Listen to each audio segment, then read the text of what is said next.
후쿠시마 원전 사고 5주년이죠. 아직도 일본에선 복구 작업이 한창이지만 앞길이 막막합니다.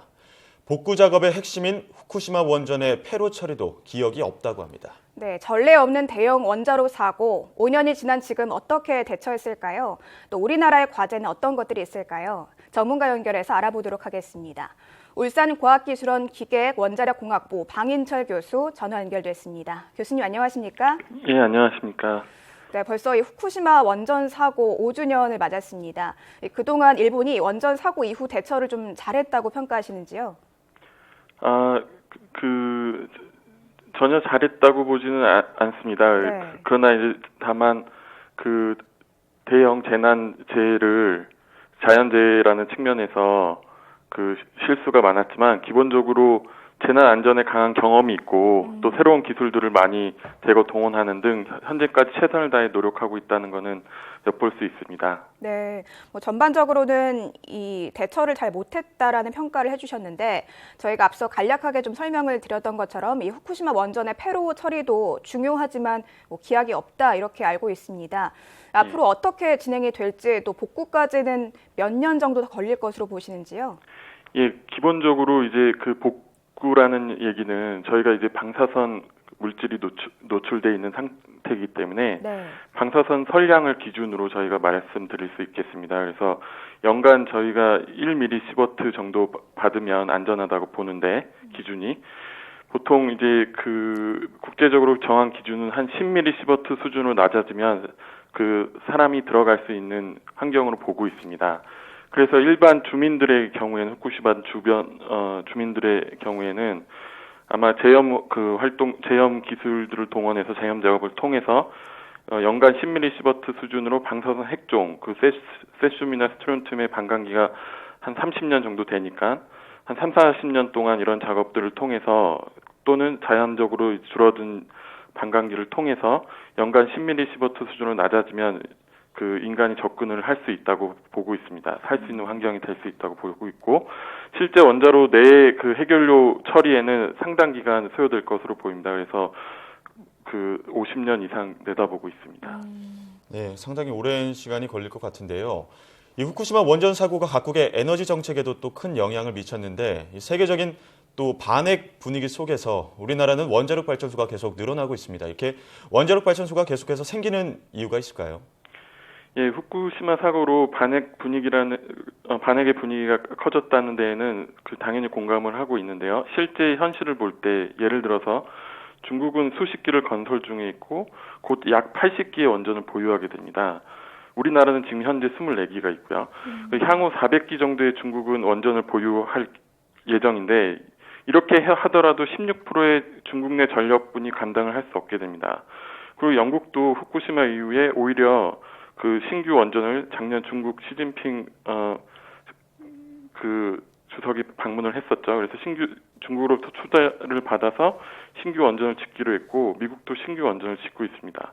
무엇보다 작년 2015년 파리 유엔 기후 협약에서 온실가스 배출 감소를 통해 향후 산업화 이전과 비교해 온도 상승을 2도씨보다 작게 한다는 협정을 맺었습니다. 이에 대한 실질적 대안이 마땅치 않고 국내의 경우는 더더군다나 타 에너지원을 활용할 수 있는 현실적 방안이 없다는 데에 있습니다. 네. 또한 전기요금 상승으로 인한 예상되는 경제적 어려움을 아직 수용하지 못한다는 것이 현실입니다. 네, 현실적인 대안이 마땅히 없기 때문에 원자력 발전소가 계속 늘어나고 있다, 생기고 있다 이렇게 설명해 주셨는데 아무래도 일본의 사례에서 볼 수 있듯이 이 지진이라든가 자연재해로 인해서 원전 사고가 발생하면 정말 막대한 피해가 발생할 수밖에 없거든요.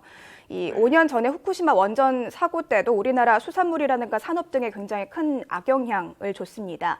만약에 인근 이웃나라 중국에서 원전 사고가 난다면 어떻게 될지 우리가 그에 따른 대처를 미리 하고 있는지도 궁금한데요.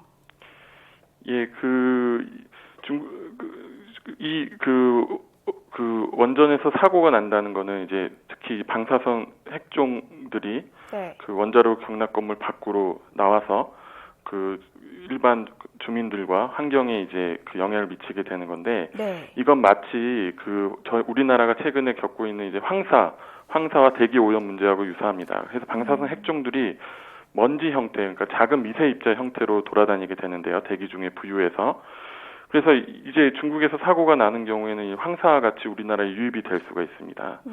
따라서 이제 정부에서 이러한 문제를 인식해서 동북아 원자력 안전 협의체를 한중일 삼국이 주도하여 이제 만들었고, 원전 사고와 안전 규제에 있어서 이제 정보 공유와 함께 이제 공동 노력을 하고 있습니다. 예를 들어서 기술적으로도 보기에는 이제 그 대기 오염을 저감시킬 수 있는 뭐 인공 강우 기술 같은 것들이 앞으로 필요할 수 있겠죠. 네, 그럼 뭐 인공 강우 기술 같은 것들을 우리가 취득하기 위해서 노력을 하고 있나요, 실제로? 예, 실제로 그 원자력계에서 그 고민을 하고 있는 것으로 알고 있습니다. 특히 예. 한수원에서는 그 후쿠시마 직후에부터 이러한 문제들에 대해서 그 조사를 하고 있는 것으로 알고 있습니다. 예. 예, 또 비상 대피 구역이 인근 주민들의 비상 대피 구역이 사고가 났을 때 인근 주민들의 대피 구역이 30km라고 들었는데요. 이게 실질적으로 주민들에게 안전한지, 또 만약 실제로 원전 사고가 나서 방사능이 누출이 되면 원전 주변의 지역 주민들은 어떻게 대처를 해야 될까요?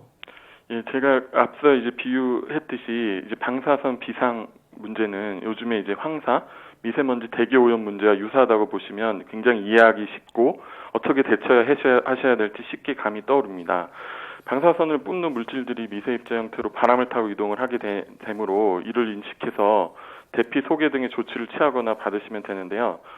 이제 실제 정확한 명칭은 방사선 비상 계획 구역의 긴급 보호 조치 구역입니다. 예. 각 원전 지역의 지형적 특성, 기류 특성을 고려해서 30km 범위로 되어 있고 최대 30km로 설정돼 있습니다. 근데 이 기준이 이제 그 국제 그 원자력 기구 IAEA 기준으로 정해져 있고 국제적으로 통용되는 기준으로서 이제 30km 이내의 지역의 경우에는 그 방사능 방제 지휘 센터의 통제 아래 그 대피 소개 등의 그 조치를 받게 됩니다. 예. 그렇군요. 그렇다면 이 원전 사고 무엇보다 미리 일어나지 않도록 예방하는 게 제일 중요할 것 같은데요. 우리나라의 원전 안전성 선진국과 비교했을 때 어느 정도 수준이라고 볼 수 있을까요?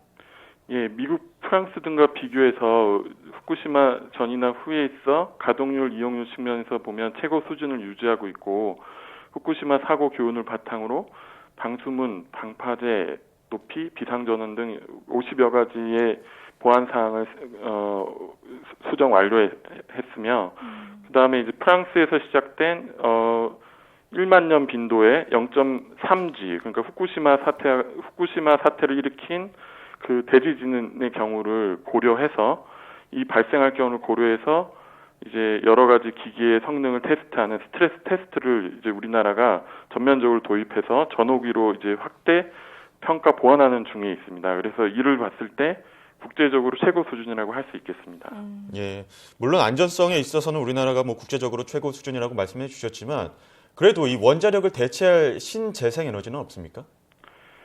예, 제가 지금 근무하고 있는 울산시 울주군에 저 학교와 같은 행정구역에 있는 신고리 3, 4호기가 이제 곧 발전을 시작하게 되어 있는데 이 그 발전소의 노형은 APR 1400이라고 해서 한국이 그 원전을 UAE에 수출한 그러한 노형과 동일합니다. 결국 그 UAE나 또 원자연구원의 중소형 원전이 스마트를 도입하려는 사우디의 이런 경향을 보더라도 대안이 없다라고 쉽게 이해가 가실 겁니다. 중국 국가가 천연자원과 풍부한 일조량으로 태양광, 태양열 등의 유리한 장점에도 불구하고 원자력을 도입한다는 것을 생각해 보면 저희가 이제 그 대안이 없다는 것을 충분히 이해할 수 있을 거라고 봅니다. 예. 그렇다면 뭐 어쨌든 안전성에 있어서는 국제적으로 뭐 위상이 높다라고는 하셨지만 더욱더 이 안전성을 높이기 위해서 노력을 좀 해야 될 것 같습니다. 지금까지 맞습니다. 울산과학기술원 기계 및 원자력공학부 방인철 교수와 이야기 나눴습니다. 교수님 이야기 감사합니다. 예, 감사합니다.